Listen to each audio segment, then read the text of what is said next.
करने की कोशिश किया, इसलिए आपके इस समारोह के बीच में मैं 2 मिनट की बात आपसे करना चाहता हूं। मैं वकालत के जीवन के बाद राजनीति का भी थोड़ा सा अनुभव हुआ और देश विशेष का भी अनुभव था।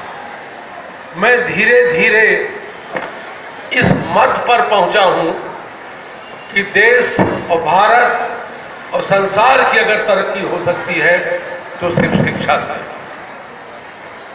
अभी मैं देख रहा था आपके स्कूल के छोटे छोटे बच्चे ड्रम बजा रहे थे।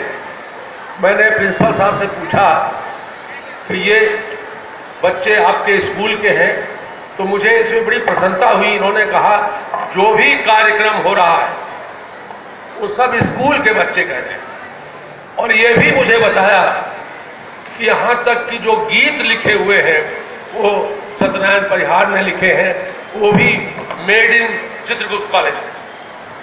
तो प्रधानमंत्री ने मेड इन इंडिया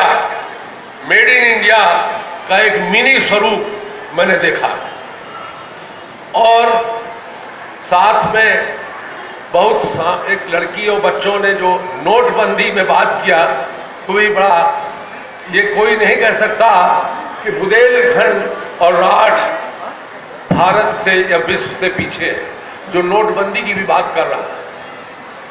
मैं ये गंभीरता से कह रहा हूं कि ये वेद में भी लिखा है और मैंने इसको पढ़ा भी है कि लक्ष्मी और सरस्वती का संगम से ही विकास हो सकता है।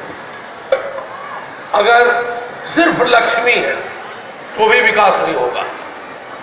अगर लक्ष्मी का मतलब धन है, रुपया है, दौलत है, तो आज संसार में सबसे ज्यादा लक्ष्मी, रुपया और धन गल्फ कंट्रीज में है।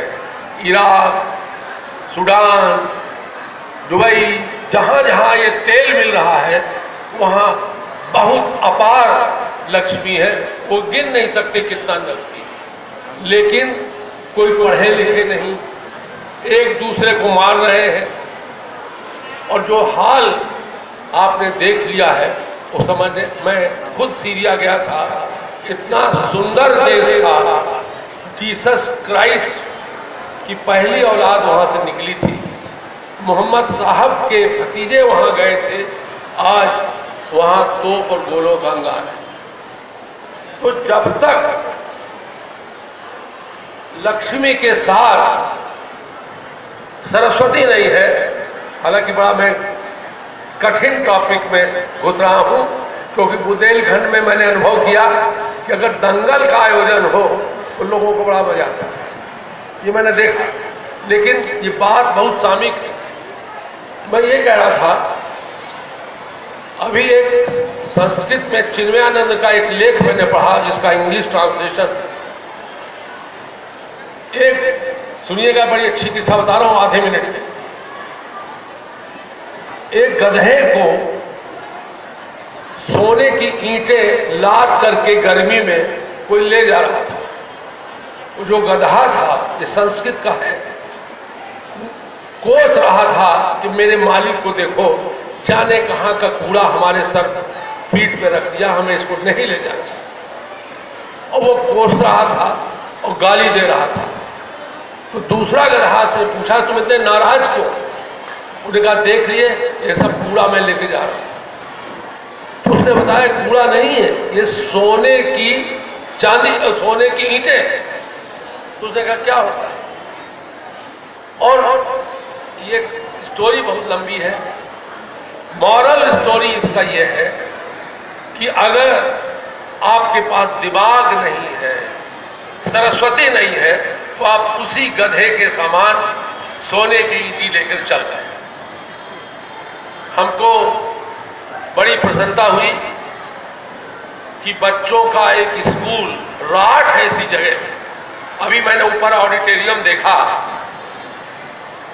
तो राठ की तो मैं कल्पना नहीं कर सकता। दिल्ली और लखनऊ में ऐसे ऑडिटोरियम जहां पर सोफा सेट में बैठने के लिए लोग बैठे, ये बड़ी अद्भुत बात है। हम आपके मैनेजमेंट को, आपके प्रिंसिपल को और जिसने इस चीज को सोचा है उसको भारत का इतिहास आप रच रहे हैं। इसीलिए मैंने अपने खुद लड़के से कहा कि फैक्ट्री, रुपया, दौलत बालू खोदने में भी मिल सकता है। बालू को ठेका ले लो, घाट खोल लो, बचा तो पाल। लेकिन अगर आपने एक स्कूल खोल दिया और 10 बच्चे उस स्कूल से निकल गए तो आपने उस क्षेत्र का रिजर्वेशन, पुनर्जन्म कर दिया। और हमें इसकी कोई भी इसमें आशंका नहीं है, ये स्कूल उसी लाइन पे बढ़ रहा है। एक हमको बहुत अफसोस है जो मैं शेयर करना चाहता हूं, आपके सामने बताना चाहता हूं। पिछले 15-20 साल में स्कूलों की, विद्यालयों की भरमार सी आ गई है, अगर कहा जाए तो बाढ़ आ गई। लेकिन स्कूल में हो क्या रहा? जब मैं राठ में स्कूल खोलने की बात कर रहे थे तो हमारे सब साथियों ने बताया कि डिग्री कॉलेज खोल दो। हमने पता लगाया तो कहा यहां रास्ते में बड़े डिग्री कॉलेज मिलते थे। दिन भर जाड़े में, गर्मी में एक लड़का